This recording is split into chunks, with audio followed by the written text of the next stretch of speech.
누가복음 9장 18절입니다.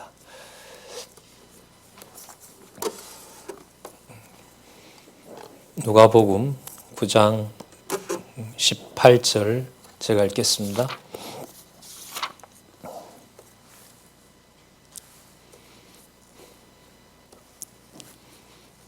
예수께서 따로 기도하실 때 제자들이 주와 함께 있더니 물어 가라사대 무리가 나를 누구라고 하느냐? 대답하여 가로되 세례 요한이라 하고 더러는 엘리야라 더러는 옛 선지자 중에 하나가 살아났다 하나이다. 예수께서 이르시되 너희는 나를 누구라 하느냐? 베드로가 대답하여 가로되 하나님의 그리스도 신이이다 하니 경계하사 이 말을 아무에게도 이르지 말라 명하시고 가라사대 인자가 많은 고난을 받고 장로들과 대제사장들과 서기관들에게 버림받아 죽임을 당하고 제3일에 살아나야 하리라 하시고 살아나야 하리라. 여기서 끊겠습니다. 9장 18절부터 22절까지 함께 봤습니다. 교재는 성경 강론 14권입니다. 페이지는 7423페이지 누가복음 9장 18절부터 21절까지 주제 제목을 확인하면서 강의를 시작하도록 하겠습니다. 시간 변동이 있는 것은 여러분들한테 이미 공지가 되어 있습니다. 제가 먼저 하고요. 원로께서 그 다음 하시고 그 다음에 신입부 성경 의미분석 성경 개론은 제가 하고 이런 식으로 순서가 정해져 있습니다. 자, 물론 너무나 잘 아시겠지만 제2절 나라 사역, 또 구체적으로는 하나님 나라겠죠. 하나님 나라 사역에 의한 성취 내용이 9장 18절부터 21절까지 나타나 있습니다. 그러니까 하나님 나라와 관련된 모든 일을 하심으로 바로 예수께서 구약에 언약하신 메시아임을 성취하셔서 바로 창세전 여호와 하나님께서 작정하신 뜻이 무엇인지를 당신의 살아계신 능력을 증거하시는 내용이 해주시는 내용이 바로 저희들이 또 살펴볼 누가복음 9장 18절에서부터 21절입니다. 9장 17절까지 1장 5절에서부터죠. 1장 5절부터 9장 17절까지 아들로서 하나님의 아들로서 사역하신 내용을 저희들이 의미 있게 살펴봤습니다. 의미 있게 살펴봤다는 것은 무슨 아기일 때도 잉태되었을 때도 벌써 그 사역을 시작하셨다. 그래서 이 사역의 의미를 인간이 해가는 일과 연관시키면 절대로 이해가 되지 않는 부분이다는 거죠. 그러니까 신적 하나님 여호와의 살아계심과 그것을 확증한 그것을 보여주시는 것, 그 여호와 계시라는 의미잖아요. 그런 관점에서 누가복음의 사역을 이해를 하셔야 되고 또 창세전부터 작정하신 것을 보여주시는 그리고 언약하신 것을 성취하시는 바로 그 관점에서 창조부터 심판까지 범위는 그 의미에서 모든 것을 하신다는 사역인 거죠. 예를 들면 예수님이 기도하실 때는 사역 안 하시는 거고 또 예수님께서 직접 어떤 표적을 행하실 때는 사역을 하시는 거고 그런 의미로 이해를 하시면 안 됩니다. 이게 이해가 될 수 없는 내용입니다. 근데 우리는 통상 이제 일을 한다, 쉰다, 이런 걸 이제 우리 기준으로 하기 때문에 편안한 개념으로 보지만은 이 사역은 절대로 그렇지 않습니다. 그 사역 개념이 누가복음에서 소개가 되고 있지만은요, 이 사역은 창조 사역에서부터 심판 사역까지 모두 다를 의미합니다. 좀 더 연관을 지어보면 마태복음과 마가복음도 누가복음에 나타난 사역이라는 것으로 보면 그 마태복음에 있던 것도 바로 직임사역이라고 얘기할 수가 있는 거죠. 직임을 통해서 예수께서 사역하셨다 이렇게 봐도 됩니다. 지나온 거니까요. 확인한 것이고. 그러면 신분도 마찬가지죠. 그 신분을 왜 그렇게 예수께서 하셨느냐. 누가복음이라는 이 사역 개념을 가지고 보면 본인이 그렇게 하신 거예요. 그리고 그 일의 확대가 누가복음에 와서 일어난다고 보면 되죠. 언제부터 언제까지냐면 창조부터 심판까지인 거예요. 그러니까 이분이 요한복음에 가면 이 사역하고 직결되는 거죠. 왜? 창조와 심판을 하시는 분이니까요.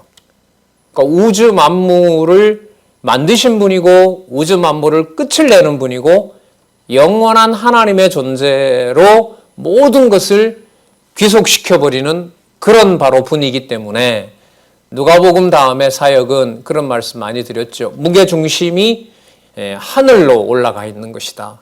현상 세계에서 일어나는 일이지만 그것은 하늘로 가 있는 것이다. 그걸 누차례 강조를 드렸습니다. 그래서 지난번에 여러분 기억나시죠?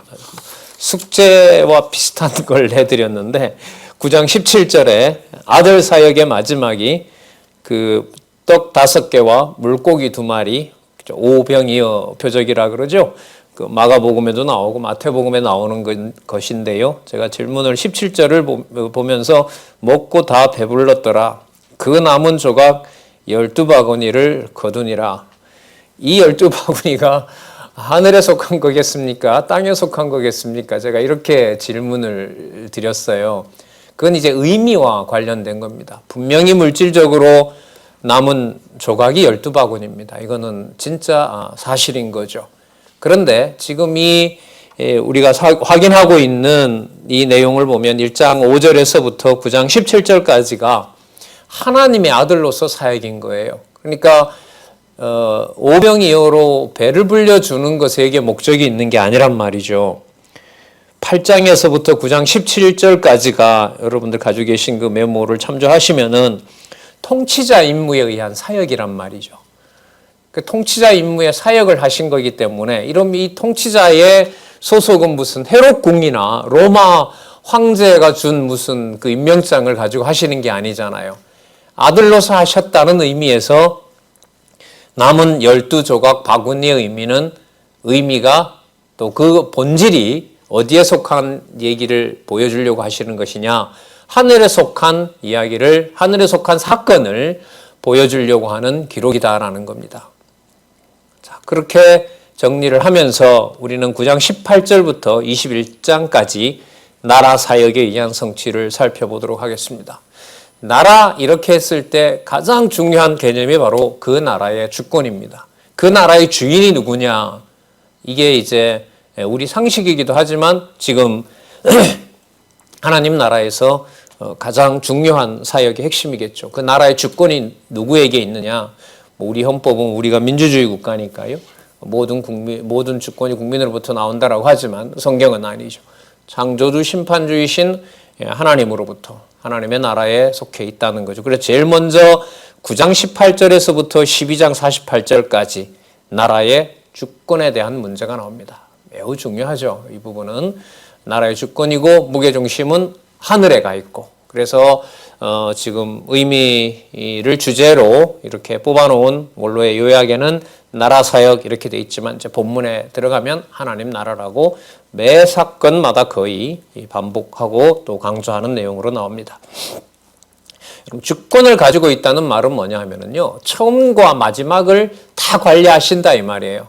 그래서 12장 49절부터 네 번째 줄입니다. 17장 19절까지 뭐가 나오냐면 나라의 심판을 관리하시는 심판자로서 사역을 하시는 거예요. 그러니까 연결이 너무 중요하죠. 그러니까 이런 게요. 학교에서 배웠던 것하고 단순히 비교하는 이런 문제를 훨씬 뛰어넘으셔야 돼요. 이게 정답인 거예요. 무슨 뜻이냐면 주권 이렇게 했을 때 이것은 하나님 나라의 사역과 연관된 것이다. 우리 주권이란 말 많이 듣잖아요. 주권, 재민, 주권, 국가. 우리나라가 이제 그 해방되면서부터 얼마나 많이 그 사용된 그 언어입니까? 그런 의미에서 그 주권이라는 말을 나라의 주권을 빼앗겼다, 나라의 주권을 회복했다 이렇게 말하는데 그건 우리가 이제 배웠던 지식인 거고요. 하나님께서 그러한 정보를 통해서 이 비밀을 알려주는 거죠. 그 위에 어떤 개념이 있다고요? 하나님 나라 사역인 거예요. 나라 사역을 하심으로 예수가 그리스도이심으로 바로 하나님은 여호와이시다라는 창세전으로 올라가는 이 영원한 생명줄을 우리가 공부하도록 하나님께서 주시는 겁니다. 그래서 나라의 주권이라는 개념에 오늘 이 시간에는 그것이 바로 예수 그리스도의 사역이다. 그리스도로서 하시는 사역이다라는 개념을 꼭 상위 개념으로 놓으셨으면 좋겠고요. 자, 다시 연관을 시키면은 그 나라의 주권이 있다는 사실을 어떻게 확증해 주시느냐, 무엇으로 보여주시느냐, 그러니까 주권임으로 이렇게 되겠죠. 나라의 주권에 의한 사역을 하심으로 나라를 심판하는 사역을 하시는 겁니다. 한 가지만 말씀드리면 모형적인 나라를 끝을 내시고 영원한 나라, 실체적인 나라, 영원한 나라를 보여주시는 겁니다. 그러니까 여러분들과 제 몸은 육의 몸을 입고 있는 대한민국의 한 그 국민이죠. 여러 가지 혜택과 의무를 해야만 되는 국민인 겁니다. 그랬을 때 우리에게 주권이 보장되는 거죠. 국민 주권이 보장되는 거잖아요. 자, 그런 유사한 것과 생각을 좀 이렇게 연관시킨다면 거기에서 내가 대한민국의 시민으로서 주권을 제대로 누릴 수 있느냐라는 문제는 바로 뭐로 드러나죠? 헌법이 보장하는 데에서 내 모든 권리에 대해서 적법하게 심판을 해줘야 되는 거예요. 부당하게 해주면 그게 이제 부당한 심판이 되는 거죠. 분명히 올바른 길이 있는데도 잘못된 재판관이 자기 임의대로 재판을 하면 공평한 나라가 될 수 없는 겁니다. 그게 바로 심판 문제인 겁니다. 그러니까 주권과 심판, 주권이기 때문에 심판 이렇게 연결을 시키면 되고요. 또 하나는 이거는 이제 세상에서는 감히 상상할 수도 없는 거죠. 세상 나라에서는 바로 재림에 의한 사역입니다. 나라의 재림이라는 말은 무슨 뜻이냐면 재판을 하시는데 언제 또 하시는 것이다? 지금 안 보이시는 것이 아니라 계속해서 보혜사 성령을 통하여 하나님 나라의 주권을 보여주고 계시고 심판을 하고 계시고 장차 재림하셔서 모든 심판을 종결하신다라는 의미에서 무슨 개념이 들어온다고요? 재림이라는 개념이 들어옵니다. 그러니까 언제 마무리하시느냐? 재림하셔서 미래 이야기인 거죠. 그리고 또 창조가 끝나는 거잖아요. 재림은 마지막 심판과 연관되는 겁니다. 그래서 주권과 심판과 이걸 이제 마지막 심판까지 본다면 무슨 사건이 들어와 있다? 재림 사건을 얘기를 하시는 겁니다. 그러니까 그 나라의 처음과 마지막을 내가 다 관리한다라는 것에 초점을 맞추셔서 누가복음 18장에서부터 21장까지 여러분 제가 지금 말씀을 한 14분 정도 말씀을 드렸거든요. 이 내용을 좀 더 선명하게 확인을 하고 비교를 하고 깊은 공부가 되려면 마태복음과 마가복음에 나타난 직임과 신분에 나타난 예를 들면 하나님 나라와 관련된 주권의 유사한 기록들을 비교해 보시면 맥락이 진짜 중요하구나. 어떤 전체를 보느냐에 따라서 그 내용을 해석할 수가 있구나라는 것을 확인할 수가 있는 겁니다. 우리 공부는 그게 이제 지름길이고요. 그게 지름길이고 성경 본문 내용으로 들어가서 확인해 주는 가장 좋은 방법입니다. 제가 만약에 좀 더 시간을 주셔서 확인을 시켜드린다고 한다면 이제까지 살펴봤던 마가복음과 마태복음에 나타난 직임과 신분 내용을 통해서 나라 사역이 지금 여기에 나옵니다라고 아마 안내를 해드리는 방법을 전 택할 것입니다. 그러니까 성경을 하나님의 말씀을 가장 하나님 말씀 기록된 그대로 이해하도록 안내해 주는 것, 그 일이 여러분 모든 준비가 갖추어져 있다는 것이 바로 여러분들과 제가 받은 이 풍성한 가을에 어떤 결실과도 비교할 수 없는 바로 그러한 우울한 시대지만 그런 풍요의 계절을 저희들이 맞이하고 있습니다. 자, 잘 아시는 대로요. 7423페이지 두 번째 단락 창세전, 여호와 하나님께서 창세전에 작성하신 영원한 뜻, 자, 꼭 기억하시리라 믿고요. 그 다음 단락은 구약 근거를 얘기를 하고 있죠. 창세기 1장 28절, 그 다음에 사무엘하, 자, 그 다음 다니엘서 2장 44절, 그 다음 소선지서까지, 미가서까지. 그러니까 이 한 단락이요. 한 10줄 남짓한 이 내용 속에 9장 18절에서부터 21장까지 나라 사역에 대한 모든 근거가 나타납니다. 자, 공부가 좀 더 깊어진다 이러면 나라 사역에 의한 성취 내용을 바탕을 두고 창세기서부터 만약에 말라기까지 본다라면 그 내용들이 이제 굉장히 깊어지는 겁니다. 이거는 여러분 뭐 우리를 올리기 위해서가 아닙니다. 그게 여러분 세계적인 신학들이 추구해오지 못했던, 맛을 보지 못했던 공부 방법입니다. 다시 말씀드려 볼까요? 두 가지만. 지금 이제 9장 18절에서부터 21장까지 이제 앞으로 배울 공부를 해 가시면서 마태복음과 마가복음에 나타난 그 유사한 사건들과 어떻게 이것이 차별화되는지, 그땐 그렇게 거기 나왔구나. 그러니까 지금은 여기에 요 내용이 이렇게 나와야 되는구나. 그거 하나 하고요. 자, 구약과 관련된 창세기에서부터 말라기까지 나타난 여기 안내해 주신 이 왕국과 관련된 내용들을 누가복음의 이 틀을 가지고 공부한다면 이거는 뭐 하루 이틀에 할 수 있는 게 아니죠. 그러나 그게 이제 저 같은 사람이 공부할 앞으로 이제 자료겠죠. 그러므로 여기에 누가복음 18절부터 9장 18절부터 21절까지 내용이 이렇게 나와야만 됩니다. 이게 이제 정확한 안내입니다. 그걸 안내받았을 때 너무 명확하게 되고 들을 자는 듣게 되고 또 거기에서 또 그야말로 하나님 나라의 주권으로 하나님께서 심판하시는 일이 드러나게 됩니다. 가장 선명하게 전파되는 것만큼 가장 무서운 사실 심판은 없는 거죠. 자, 먼저 나라의 주권에 의한 사역이 9장 18절부터 12장 48절까지 나타나는데요. 자, 그 내용도 크게 두 부분으로 되어 있습니다. 그 주권을 가지신 사역을 보여주신다는 것은 바로 주인이기 때문에 그런 거고요. 주인이라고 말씀만 하시면 안 되는 거고요. 그 권세를 실제로 보여주셔야 돼요. 자, 먼저 주인에 의한 사역 한번 보겠습니다. 9장 18절부터 50절까지.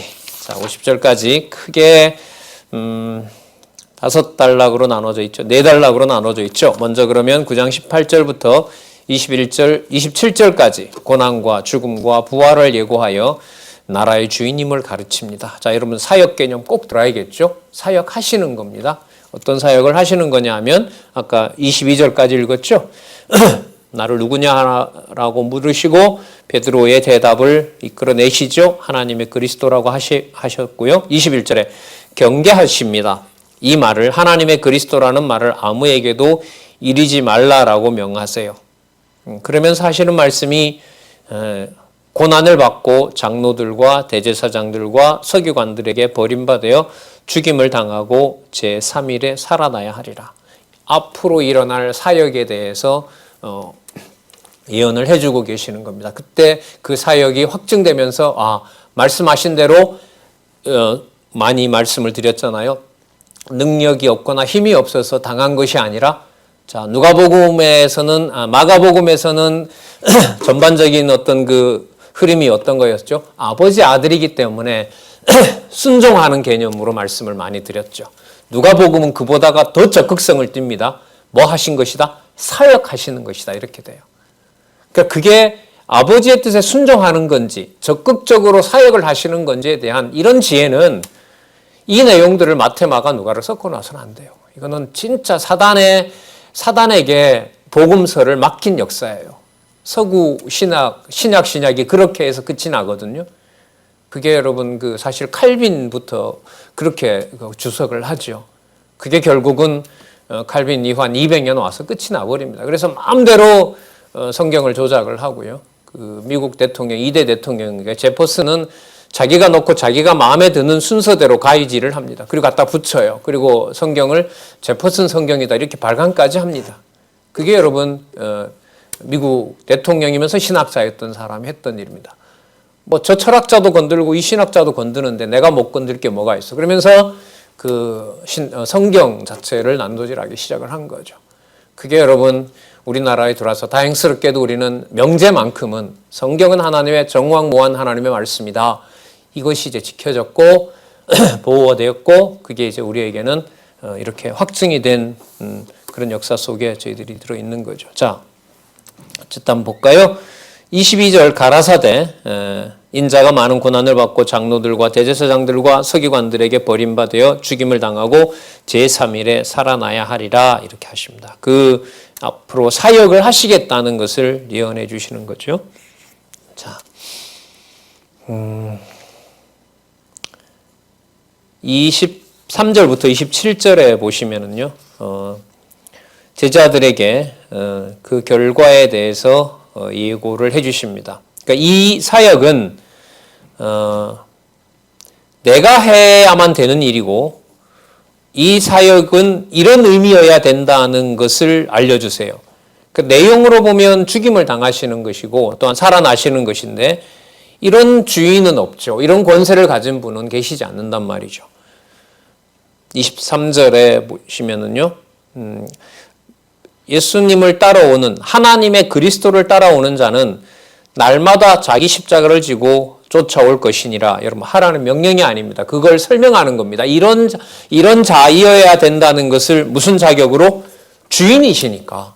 주인으로서 설명하시는 것입니다. 그리고 그 설명하신 것을 이루는 것을 누가 이루어 주시느냐? 당신이 이루어 주세요. 당신이 사역을 하시면서 나중에 보면 구하라 찾으라라고 얘기를 하시죠. 누구를? 보혜사를. 왜? 그걸 약속하시는 거기 때문에. 그래서 이걸 갖다가 바로 명령으로 쓰시는 그런 오해를, 그런 오류를 범하시면 안 되겠죠. 자, 날마다 제 십자가를 지고 나를 쫓을 것이니라. 24절, 제 목숨을 구원코자 하면 잃고 누구든지 나를 위하여 제 목숨을 잃으면 구원하리라. 왜요? 내가 주인이니까. 내 명령 밖에서 죽고 사는 그것을 임의로 할 수 있는 것이 아니다. 너희들이 볼 때는 내가 힘이 없어서 이렇게 저들에게 대제사장들과 장로들과 서기관에게 당하는 것처럼 보일는지 몰라도 아니다. 그게 내 일이다. 왜냐하면 하나님 나라는 자기 십자가를 지고 나를 위하여 내가 십자가를 진 것처럼 나를 따라오도록 하는 일을 통해서 바로 그 자리에 뭐가 증명이 되냐면 하나님 나라의 주인인 것이 선포되는 것이다. 이게 인간의 머리로 이해가 안 되죠. 자존심 조금만 건드려도 온몸이 여러분 반응하는 것이 인간인데 이런 모진 수치 앞에서 자 여기 있는 대로 나라의 주인임을 확증하신다? 이것을 어떻게 일반적인 감정으로 용납을 할 수가 있어요. 진짜 그 말 그대로 사역에 따른 결과를 우리에게 은혜로 주셔야 가능한 것이지 그것은 근본적으로 불가능한 거죠. 조금 더 볼까요? 25절에 천하를 얻고도 목숨을 잃으면 뭐가 유익하냐. 그리고 미래에 또 그런 자에게 또 나를 위하여 그렇게 십자가를 지고 수치를 함께 한 자, 그러면서도 부끄러워하지 아니한 인자에게 26절 중간에 자기와 아버지와 거룩한 천사들의 영광으로 올 때에 그 사람을 부끄러워하지 않는다. 그게 여러분 영광스러운 일이 된다는 거죠. 이 내용은 요한복음에 가면 그대로 바로 그 짧은 용어로 나오죠. 죽으시는 것을 영광 받으신다라는 개념으로 바로 쓰게 됩니다. 그래서 마태 다음에 누가, 마가 다음에 바로 누가. 그래서 요한복음. 이게 여러분 예수의 연성취에서 가장 중요한 본문의 바탕을 둔 여호와 계시. 이게 여러분들과 제 공부에서 투쟁에 있어서 가장 중요한 부분이라고 생각합니다. 이 의미가 미약하게 되면 진리 싸움에서 이제 지는 거죠. 사단이 이걸 이제까지 서구 신학에서는 하지 못하게 해왔던 거죠. 세밀하게 성경을 보는 데만 집어넣어 버렸어요, 사단이. 그래서 큰 숲은 절대로 보지 못하게 만들었어요.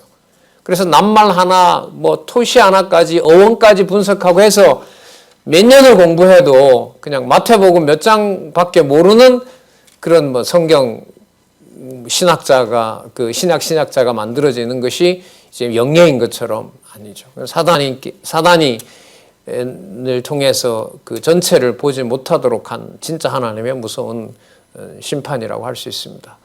그 먹구름을 하나님께서 다 걷어내시고 이렇게 광명의 길로 진짜 참빛을 여러분들과 저에게 보게 하시는 거죠. 자, 미래에도 그렇게 하신다고 얘기를 하고요. 27절, 내가 참으로 너희에게 이르노니 여기 섰는 사람 중에 죽기 전에 하나님 나라를 볼 자들도 있느니라. 여기 결론이 그렇게 나왔죠. 하나님 나라 얘기를 하신 겁니다. 왜 하나님 나라 얘기를 하실 수 있는 것이냐? 당신이 하나님 나라의 주인이니까요. 바로 거기에 결정적인 사건이 뭐냐 하면 죽으시고 버림받아 죽임을 당하고 그리고 제3일에 살아나는 일을 하실 것에 대해서 얘기를 해주시는 겁니다. 이건 이제 말씀으로 예언을 해주시는 거죠. 자, 그래서 그 다음에 뭐가 나오냐 하면 이거는 바로 연결이 돼요. 미리 하나님 나라가 임하는 것을 볼 자도 있다. 그래서 목적은 봐라, 내가 주인이지 않느냐. 누가 증거하는?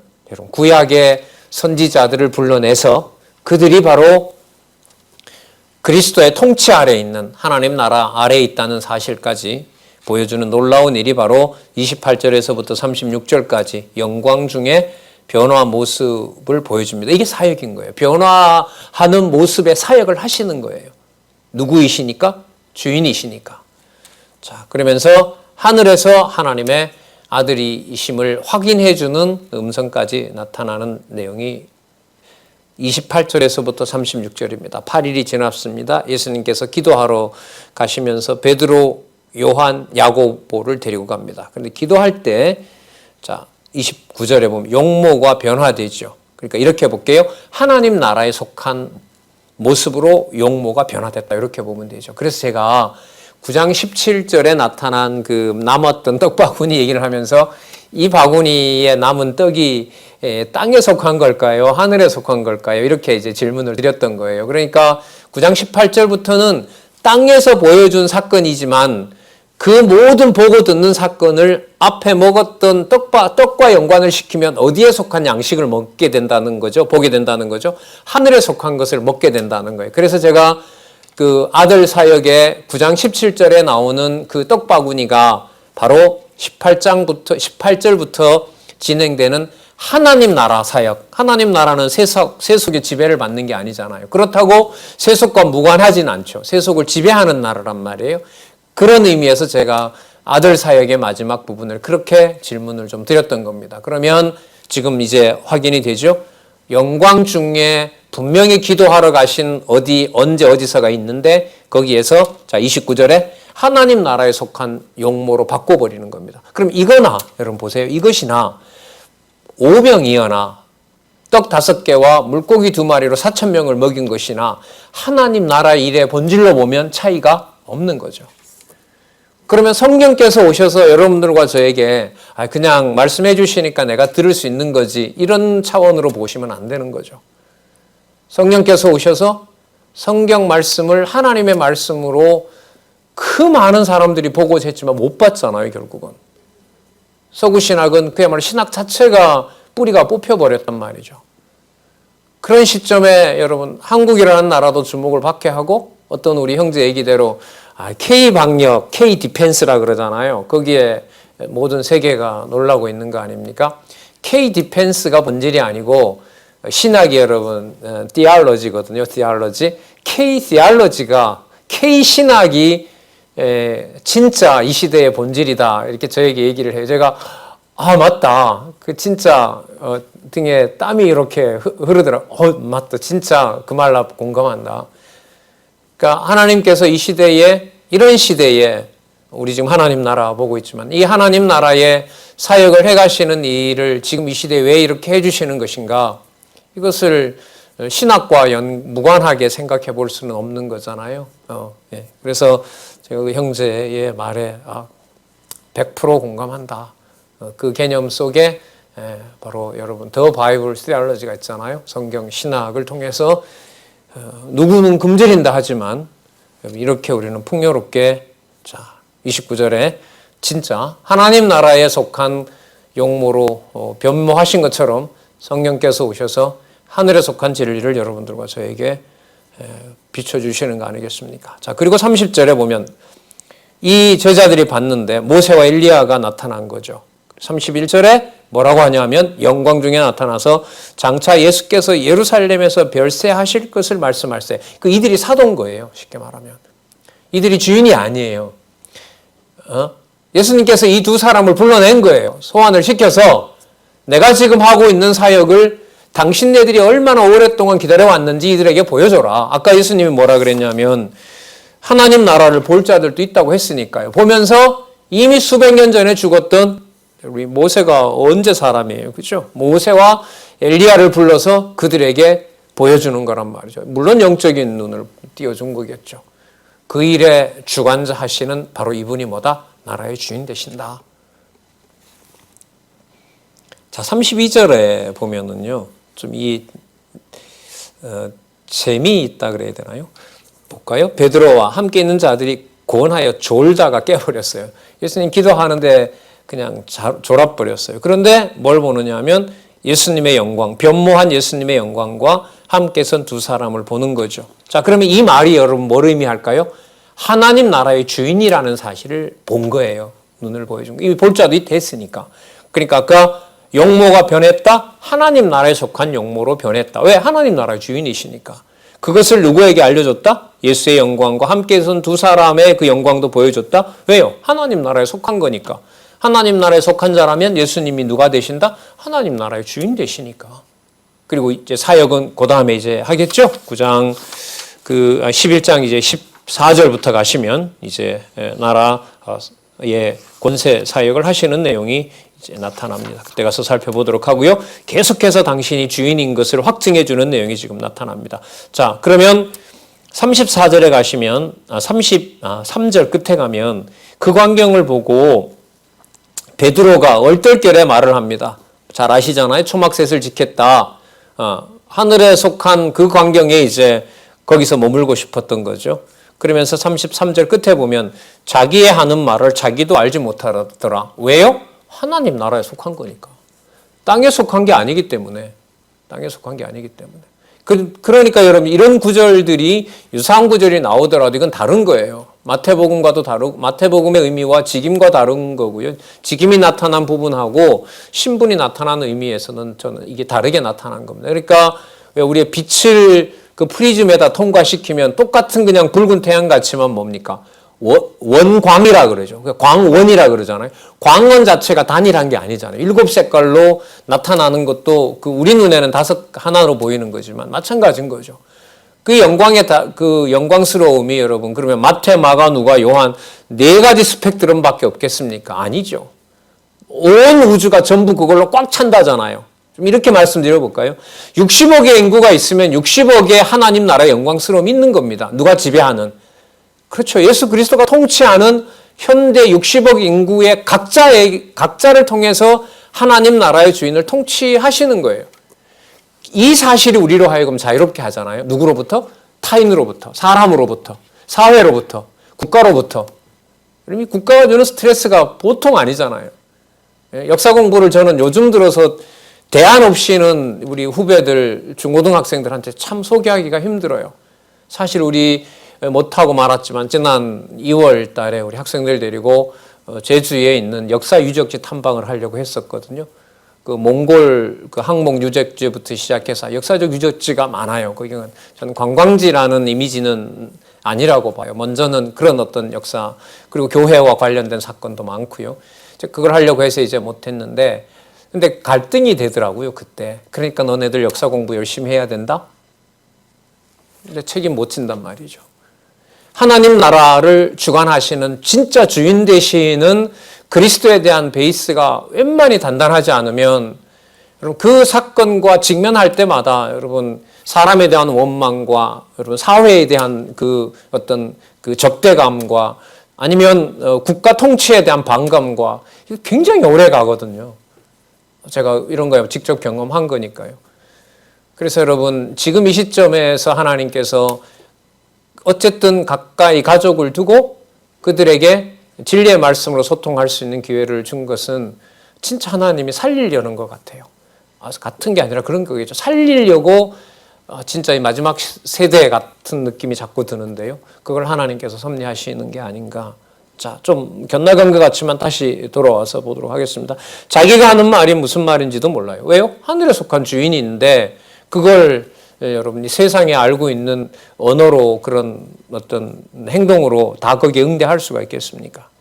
자, 그리고 마지막으로 구름으로 두 사람을 가려서 올라가는데 35절에 보면 소리가 납니다. 나의 아들 곧 택함을 받은 자니 주인 맞네. 여기서는 주인인 거예요. 나라의 주인이 맞다는 것을 확인해주고 너희 말을 들어야 될 너희는 저의 말을 들어라. 뭐 하는 거? 올라가서 죽는다는 거. 그게 누구의 사역이다? 당신의 사역이라는 거예요. 참조로 마가복음은요 아버지 아들로서 순종하는 거고요. 쉽게 말하면 마태복음은요 왕직을 수행하시는 거고요. 왕직. 과거에 왕들이 수행했던 것처럼 그 왕들이 했던 임무를 수행하고 계신 거라고 보시면 되죠.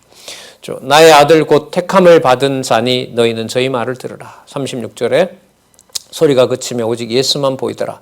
제자들이 잠잠하여 그 본 것을 무엇이든지 그때에는 아무에게도 이르지 아니하니라. 여러분 아까 그 몇 절이었어요? 21절에 9장 21절에 그 베드로가 했던 말이 있죠. 하나님의 그리스도입니다라고 했더니 예수님이 뭐라 그랬어요? 21절에 경계하사 그 말을 아무에게도 이르지 말라 그랬죠. 그런데 진짜 그 변형된 하나님 나라의 주인 되시는 예수님을 보고 난 다음에 36절에 보면 제자들이 뭐 해요? 잠잠하죠. 그럼 이런 일들이 왜 벌어지는 거예요? 여기서는 예수께서 어디에 속한 분이 아니고 땅에 속한 분이 아니고 어디에 속한 누구이시다?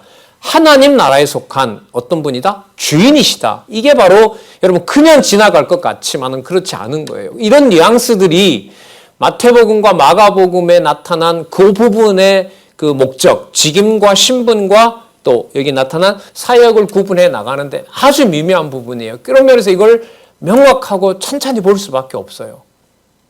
그냥 대충 그런 사건이 있더라 가지고 안 되더라고요, 저는. 그래서 보고 본문에 빠지진 않고 사건 중심으로 의미 중심으로 이제 하나님께서 올려주셔야 되는 거죠. 올려주실 뿐만 아니라 창세전에 하나님의 정한 뜻이고 하나님 살아계신 것에 대한 믿음까지 주셔야 되는 겁니다. 그 주신다고 성령께서 약속하셨으니까요. 그때마다 자기 자녀에게 그만큼 깨닫게 하시겠죠. 자, 그래서 그때는 아무에게도 이르지 아니하라. 그러니까 입을 누가 닫게 하신 거예요? 아들로서 닫게 하신 거죠. 이게 바로 사역인 거예요. 글쎄요, 엉뚱한 방향으로 가나요? 놓쳤던 거죠, 이게. 그래서 이 모든 사건의 평가를 보면 예수께서 누구이시다? 하나님 나라의 주인이시다. 그런 사역을 할 만한 바로 적격자이다. 그걸 지금 여기서 증명하고 있습니다. 그러니까 그 다음에 보시면은요, 37절에서부터 45절까지 귀신을 쫓아 주인의 능력을 보이며 여기서 또 얘기하세요. 받을 고난을 얘기합니다. 그러면 귀신을 쫓아냈다는 말은 능력이잖아요. 자, 그럼 능력 많은 분이 고난 안 받으셔도 되잖아요. 그렇다면 고난을 받는 것은 어떤 일에 들어가요? 당하는 것이 아니라 능력에 들어가는 거죠. 왜요? 당신이 누구니까? 나라의 주인이시니까. 이렇게 연결이 되는 거예요. 자, 산에서 내려오는데 무리 중에 한 사람이 소리를 지릅니다. 아들이 귀신이 들렸는데 귀신이 저를 잡고 막 부르짖게 하고요. 막 비명을 지르게 하는가 봐요. 그리고 경련을 일으키고 몸을 떨게 하고요. 거품 물게 하고요. 그리고 몸을 그야말로 죽을 정도로 상하게 해서 겨우 또 떠나고 또 그래 되면 좀 어느 정도 회복된다고 하면 와서 귀신을 괴롭히고요. 진짜 고약하죠, 사실. 그런데 제자들에게 예수님 없는 동안에 고쳐달라고 했더니까 못했어요. 하는 사람이 없었어요. 자, 41절에 보시면 예수님께서 일단 뭐라고 하시냐면 믿음이 없고 패역한 세대라고 얘기를 합니다. 이것도 책망할 수 있는 당신의 어떤 주인 되신 것을 먼저 생각하셔야 됩니다.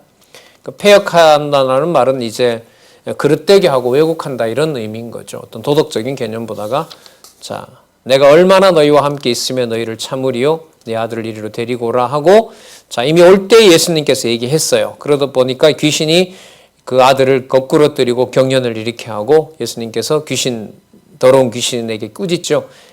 그리고 아이를 낳게 해서 그 아비에게 돌려줍니다. 자, 43절. 자, 나라의 주인과 관계됩니다. 사람들이 다 하나님의 위엄을 놀라니라. 위엄을 보고 놀라니라. 그럼 이렇게 되겠죠. 좀 더 이렇게 부연 설명을 하면 하늘에 속한 아버지 아들로서 주인의 사역을 했으므로 이렇게 되겠죠. 그러므로 누구의 위협? 하늘에 계신 하나님의 위엄에 놀란다. 이렇게 보면 앞부분 사건하고 다르지만 연결이 되죠. 자, 그리고 이걸 기이하게 여기게 돼요. 그렇겠죠. 이건 일어날 수 없는 일이니까요. 세상에서는. 예수님께서 제자들에게 이렇게 얘기합니다. 44절. 이 말을 너희 귀에 담아두라. 인자가 장차 사람들의 손에 넘기우리라. 사역하신다는 거예요. 사역하신다는 겁니다. 자, 그리고 45절. 저희가 이 말씀을 알지 못하였나니 그 다음에 참 사역임이 분명합니다. 이는 저희로 깨닫지 못하게 숨김이 되었습니다. 그럼 아까 여러분 잠잠하라고 한 것을 깨닫지 못하게 하는 사역을 누가 하시는 거죠? 그리스도께서 하시는 거죠. 왜요? 당신이 주인이시니까. 주인이시니까. 이런 말씀은 우리가 성경신학 접하면서 이제 이런 강론을 찾아서 우리가 원로를 통해서 들을 때 참 충격적이었죠. 여러분 모르겠습니다. 저는 진짜 충격적이었어요. 악행을 하도록 하나님이 기도야 무슨 눈 감고 하나님 모든 역사를 섭리한다는 거야 그냥 했던 말인데 성경에 그렇게 기록되어 있다는 사실에 여러분들은 놀라지 않으셨습니까? 여기 보세요. 분명히 사역이 맞죠. 하지 말아라. 그래놓고 하지 못하게 하시는 거예요. 들리지 못하게 하고 여기 보시면 저희로 깨닫지 못하게 숨김이 되었습니다. 그러나 우리에게는 지금 한 40년 동안 이렇게 여러분 너무나 감당할 수 없을 정도로 진짜 드러내버리셨죠. 보여주셨다는 거 아닙니까? 자, 또 저희는 이 말씀을 묻기도 두려워하더라. 아예 겁을 줘요. 그러니까 여러분 그 부모가 무서우면 왜 못 묻잖아요. 애들이 그 부모에게 편안해야 이런저런 질문도 하지. 뭐 그런 것처럼 아예 묻기를 두려워하게 됩니다. 이게 바로 누구이시다? 주인이시다. 제자들 이 사람들 참 바보다 이렇게 하시는 게 아니죠. 이게 목적이 아니란 말이에요. 당신이 주인 되신다는 사실을 증명해주고 있는 내용이라는 것을 다시 한번 확인합니다. 그리고 놀랍습니다. 제자들에게는 뭐라고 합니까? 숨겨서 얘기를 못하게 하시고요. 그리고 또 관련 없는 자는 또 뭐라고 얘기를 하세요? 나와 저들은 관련 있는 자라는 거예요. 그들은 또 예수님 옆에 있지 않지만 나가서 누구를 전해요?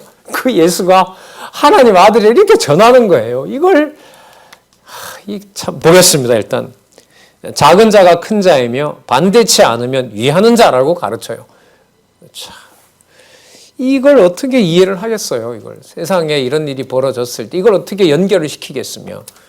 하지만 성경은 우리가 분명히 연결된다는 것을 우리가 깨닫게 됩니다. 볼까요? 어떻게 되는지. 제자들 중에 이제 서로들 누가 크냐고 변론이 일어납니다. 그러니까 이제 하나님 나라 받겠다 갔다 온 사람 목소리가 커졌는가 보죠.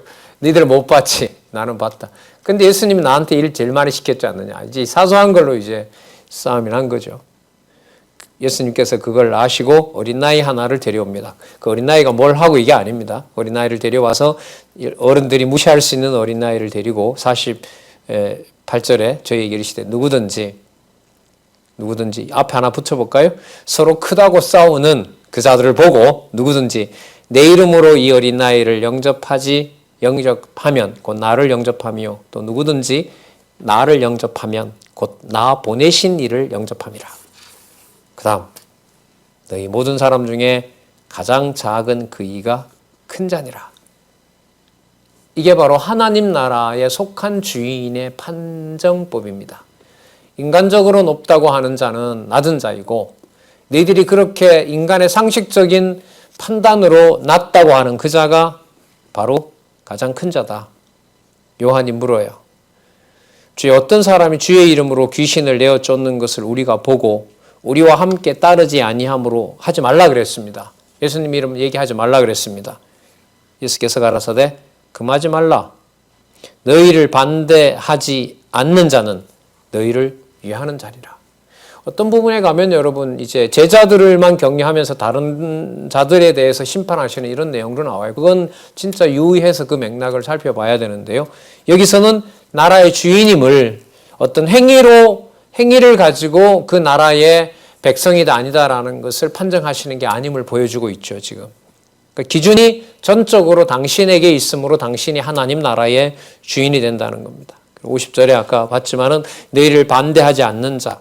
그러니까 좀 이 맥락을 좀 살려서 설명을 드리면 서로 크다고 하고 서로를 배척하는 제자들과는 달리 반대하지 않는 저자들이 오히려 가까이 오지는 못하지만 예수가 그리스도이심에 대해서 마음을 가지고 있는 저자들이 바로 너희들을 위하는 자들이다. 그럼 어떻게 되는 거예요? 배척하는 자들도 주인으로서 봤을 때는 행위와 상관없이 누가 되는 거죠? 제자들이 되는 거고요. 또 그 제자들 무리에 있지 않지만은 또 다른 부류에서 들어오진 않지만 그리스도 이름을 전하는 자들이 서로를 위하는 자가 되는 거죠. 이른바 이제 선교학에서 말을 하면 우리는 알 수가 없죠. 다만 전할 뿐이다. 때를 얻으나 못 얻으나 전할 뿐이다라는 말씀은 사도 바울이 만들어낸 말이 아니죠. 지금 예수님께서 여기서 이렇게 다 약속을 하고 계시잖아요. 반대하지 않는 자, 무관한 자. 그러니까 우리 말씀이 한 40년 동안 테이프로부터 시작해서 지금 인터넷으로 실시간으로 어떤 분은 또 어떤 경우에는 또 시각장애자 일을 위해서 또 자막까지 그런 방송까지 지금 나가고 있지 않습니까? 거기에서 볼까요? 너희를 위하는 자. 사도들과 함께 하나님 나라의 통치를 받을 자들이 누구인지를 우리가 계산한다는 것은 참으로 어리석은 일인 거죠. 가장 어쨌든 가까이 늘 보던 지체들, 가정교회의 우리 선후배 성도님들, 그렇죠. 그립죠. 그러나 그리운 것 이상으로 하나님 나라의 통치를 받는 그리스도가 주인 되신다는 것을 염두에 한번 두게 되면 보지 않는 상황에서 그 통치를 생각할 수 있다는 것이 얼마나 고마운 겁니까? 그냥 인간적인 안부로 잘 지내겠지 이런 의미가 아니잖아요. 주인 되신 그리스도의 통치를 받고 있는 하나님 나라의 바로 교회의 성도들이다. 이런 생각을 또 한번 깊게 하게 됩니다. 그러므로 나라의 주인이 되신다는 것을 여기서 보여주고 있습니다. 자, 그 다음에 여러분 나라의 일꾼을 세우시는 내용이 나타나는데 주인이시니까요. 주인이시니까 일꾼을 세우시는데 여러분 어떤 시간 좀 있으니까 조금 더 보도록 하겠습니다. 이 9장 51절에서부터 62절은 앞부분하고 연관을 시키면은요. 배척하지 않는 자가 제자들과 함께하는 자들을 그들을 위하는 자다, 그들 편이다라고 얘기를 하셨는데 9장 51절에서부터 62절은 좀 엄격해집니다. 뭐가 엄격해지냐 하면 그 받아들이고 받아들이지 않고라고 하는 것을 이미 내가 뭐 했다? 심판했다라고 얘기를 하세요. 그 심판을 내가 가지고 있다. 그럼 누가 받아들이고 누가 안 받아들이고 그걸 어떻게 압니까? 예수님. 이렇게 물었을 때 그거 이미 내가 다 하고 있는 일이다. 이건 땅에 속한 일이 아니죠. 하늘에 속한 어마어마한 일인 거죠. 조금 볼까요? 여러분 5절 한번 유의해 보시기 바랍니다. 이분이 주인이라는 사실을 이 표현에서 또 보여주고 있어요. 이 매우 참 흥미로운 연결고리죠, 여기. 예수께서 승천하실 기약이 차감해. 그럼 어디 소속이라는 거죠, 이분이? 그렇죠. 하늘에 속한 하나님 나라의 주인이라는 얘기인 겁니다. 자, 그 다음 전개되는 내용 볼까요? 예루살렘으로 올라가는 것을 굳게 결심하세요. 왜? 죽으신다고 했으니까. 거기 가서 죽으셔야 되기 때문에. 그런데 가는 길에 이분이 어디로 가시냐 하면 예수께서 사마리아로 가세요. 근데 사마리아에 가니까 사람들이 예수님을 배척합니다. 넌 유대인인데 우리 동네에 왜 왔느냐? 배척을 해요. 그랬더니 야고보와 요한이 화가 났습니다. 54절에. 야고보와 요한이 이를 보고 가로되 주여 우리가 불을 명하여 하늘로 쫓아내려 저희를 멸하라 하기를 원하시나이까? 자기에게 능력도 좀 줬거든요. 그러니까 화가 나서 받아들이지 않자 얘기를 합니다. 근데 55절에 재밌습니다. 예수께서 그만두라 이렇게 얘기하지 않으시고요. 예수께서 돌아보시며 꾸짖으세요. 왜 꾸짖으실까요? 야 임마 너네들이 나라 주인이냐? 그리고 그들이 믿지 않은 것은 이미 뭘 받은 것이다. 심판받은 것이다. 왜 너희들 기분 따라서 하나님 나라 기준으로 심판하려고 하느냐. 내가 하나님 나라의 주인이다. 바로 연결이 되죠. 또 강하게 아주 인상적인 사건을 통해서. 57절에 물어요. 길 갈 때 혹이 어떤 사람이 그럽니다. 자, 이런 예수님을 제가 따라가겠습니다. 했더니 예수님 여우도 굴이 있고 공중에 새도 집이 있는데 나는 머리 들고 따라오지 말라는 거죠. 그리고 또 어떤 사람은 부친이 돌아가셨던가 봐요. 부친을 장사하고 제가 따라가겠습니다 했더니 죽은 자들로 장사하게 하라. 그러면 여러분 아까 심판하는 거, 선택하는 거, 또 선택했을 때 어떤 방법으로 선택할 건지, 오는 자를 다시 보내는 거, 일체 모든 관리를 하나님 나라의 주인 되시는 것을 증거하시는 걸로 다 모을 수가 있는 거죠. 세상의 기준과 분명히 다르죠. 분명히 다릅니다. 61절 또 다른 사람에게 가로되 주여 내가 주를 쫓겠나이다마는 나로 먼저 내 가족을 작별케 허락하소서. 예수께서 이르시되 손에 쟁기를 잡고 뒤를 돌아보는 자는 하나님 나라에 합당하지 아니하니라. 어떻게 그런 말씀하실 수 있어요? 내가 하나님 나라의 주인이니까. 어떻게 합니까? 내가 하나님 아들이니까. 그래서 보여준 거다 지금까지. 그것을 누가로 하여금 이렇게 기록해 놓은 겁니다. 여러분 그 다음에 예를 들면 아마 여러분 감이 오실 것 같아요. 그 다음에 70명을 추수꾼으로 부릅니다. 누구이니까요? 주인이시니까요. 일꾼을 세우는 주인이시니까요. 자, 요거는요 다음 시간에 살펴보도록 하고요. 이 시간까지 여기까지 하도록 하겠습니다. 이번 시간. 하나님 아버지 감사합니다. 많은 시간을 진리의 말씀과 보내고 싶습니다. 진리의 말씀을 깨닫는 것을 영원한 기쁨으로 삼고 싶습니다. 함께 할 수 없는 우리 지체와 동력자들 더 진리의 말씀에 몰두하여 공부하고 확신을 가지며 자유로움으로 다가올 하나님 준비해 놓으신 일 준비하는 아름다운 주의 동력자들 될 수 있도록 하나님 든든하게 무장시켜 주시옵소서. 예수님의 이름으로 기도드렸습니다. 아멘.